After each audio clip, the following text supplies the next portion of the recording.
అధికారం ఎల్లకాలం ఉండదని అనేక మంది కాలగర్భంలో కలిసిపోయారని బీజేపీ ఎమ్మెల్యే ఈటెల రాజేందర్ అన్నారు. ప్రజల ఉసురు పోసుకున్న వారు ఎక్కువ కాలం ఉండరని కేసీఆర్ ను ఉద్దేశించి ఘాటు వ్యాఖ్యలు చేశారు.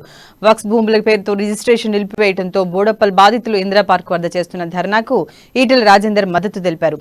ఇది 300 ఎకరాలకు సంబంధించిన సమస్య కాదని 500 మంది ఆక్రందనలకు తెలంగాణ సమాజం అంతా స్పందిస్తుందని, రాజకీయాలకు సంబంధం లేకుండా ప్రజలందరూ మద్దతు తెలపాలని పిలుపునిచ్చారు.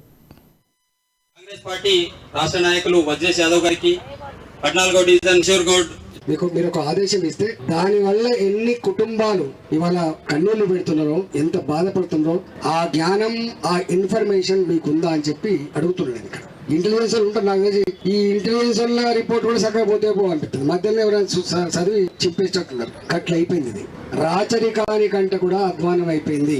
నేను అడుగుతున్నా, ఎందుకట రాజులన్న కనీసం మారువేషంలో నా ప్రభుత్వం పట్ల, నా పాలన పట్ల, నా రాజు పట్ల ఏ వైఖరి ఉందో మారువేషంలో తెలుసుకున్నటువంటి చరిత్రను విన్నాం. కానీ ఈ ముఖ్యమంత్రి గారికి మాత్రం అది కూడా లేనట్టుగా కనపడతా ఉంది.